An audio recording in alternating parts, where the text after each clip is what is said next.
कवन सुकाज कठिन जग माही, जो नहीं होए तात तुम पाही। मित्रों, आज की जो कथा है वो धैर्य कितना बड़ा शस्त्र होता है, कितनी बड़ी शक्ति होती है धैर्य, ये हमें सिखाएगी ये कथा। मित्रों, यदि जीवन में धैर्य हो और प्रभु राम पर विश्वास हो तो ऐसा कुछ भी नहीं जो हम प्राप्त न कर सकें। गुजरात के एक छोटे से गांव में एक 5 साल का धीरज राम नाम का एक लड़का रहता था। और उस लड़के का भाग्य देखिए कि जब वो केवल 5 वर्ष की अल्प आयु का था तो उसके माता पिता का स्वर्गवास हो गया। धीरज राम के जो पिता थे वो एक पंडित थे, बड़े योग्य पंडित थे, बड़े ज्ञानी पंडित थे। उनके बहुत सारे अच्छे यजमान थे जिनके यहाँ वो जाके पूजा पाठ कराया करते थे और उसी से परिवार का निर्वाह भी होता था। परंतु अब क्या हुआ कि धीरज राम के माता पिता के स्वर्गवास के बाद धीरज राम अपने चाचा चाची के साथ रहने चले गए, क्योंकि वो बड़ी छोटी उम्र के थे। चाचा चाची धीरज राम को रखना नहीं चाहते थे, परंतु समाज के दबाव के कारण उन्होंने धीरज राम को रखा। अब चूंकि धीरज राम के पिता के जो भी यजमान थे वो सारे यजमान चाचा को प्राप्त हो गए।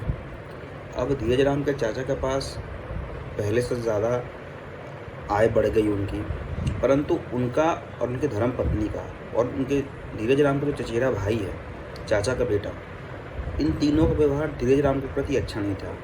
ये धीरज राम को एक नौकर के भांति व्यवहार करते थे, उससे घर के सारे काम करवाते थे। खाने को जो यजमान से प्राप्त होता था, अच्छी मिठाइयाँ, अच्छे फल खुद खा जाते थे, और जो सड़ा हुआ फल, सड़ी हुई मिठाइयाँ होती थी वो धीरज राम को मिलती थी। परंतु धीरज राम को इतना धैर्य था और राम जी कृपा पर इतना विश्वास था कि वो उसमें भी वो प्रसन्न थे। तो एक दिन धीरज राम के जो पड़ोसी थे वो बोले कि धीरज राम, ये बताओ कि क्या तुम्हें अच्छा खाने को मिलता है? तो धीरज राम ने उत्तर दिया कि जो भूख बासी रोटी नहीं जानती, जो पेट में जाती है तो बासी रोटी भी मेरे भूख को शांत कर देती है। तो मुझे क्या पता, मेरी भूख शांत हो रही है वो राम जी की दया से हो रही है, मैं इतने प्रसन्न हूँ। बोले फटे पुराने कपड़े पहनते हो? तो धीरज राम ने इतने पे बोला, धीरज से बोला कि चाचा जी, नया 9 दिन, पुराना 100 दिन। तो पुराने कपड़े पहनने में शर्म कैसी? यदि किसी नए वस्त्र को हम एक बार पहन लेते हैं वो पुराना हो जाता है, तो उस हिसाब से तो जो हम कपड़े पहन रहे हैं वो भी तो पुराने ही पहन रहे हैं। पुराने कपड़े पहनने में शर्म कैसी? तो धीरज राम जो पड़ोसी थे, धीरज राम की इस बुद्धि पे बड़े प्रसन्न हुए। लेकिन जैसा कहते हैं कि जा पर कृपा राम की होई, ता पर कृपा करहु सब कोई। जिस पे राजा राम कृपा हो जाए उस पर उसके क्या ही कहने। तो धीरे धीरे क्या हुआ कि धीरज राम बड़े होने लगे, और बड़े होते होते वो चूँकि ज्ञानी पंडित के पुत्र थे तो स्वयं भी उन्हें काफ़ी ज़्यादा ज्ञान था, और वो घर के कार्य करते हुए भी एक मेधावी छात्र थे। वो किसी तरह अपनी शिक्षा आरंभ की, उन्होंने पढ़ते गए, वेद पुराण सब कुछ पढ़ते गए। क्या हुआ कि धीरज राम के चाचा के जो कई सारे यजमान थे वो धीरज राम के चरित्र से, धीरज राम के ज्ञान से, धीरज राम की सरलता से अति प्रसन्न हुए। और वो क्या बोले, उनके चाचा को क्या बोला उन्होंने कि अब हम जो हमारी पूजा है वो धीरज राम से ही करवाएंगे। अब चाचा इस बात पर नकार तो सकते नहीं थे, क्योंकि यजमान की बात तो माननी ही थी। तो काफ़ी सारे यजमान धीरज राम के पास चले गए।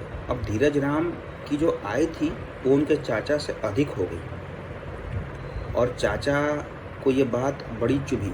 परंतु धीरज राम का स्वभाव ऐसा था कि उनकी आय अधिक होने के बाद भी उन्होंने चाचा चाची का दुर्व्यवहार मन में नहीं लाया। उन्होंने चाचा चाची को माता पिता की तरह ही समझा, और उनकी आय बढ़ने के बावजूद भी उन्होंने चाचा चाची को सम्मान दिया और अपनी आय में से एक बड़ा अंश अपने चाचा चाची को देना शुरू कर दिया।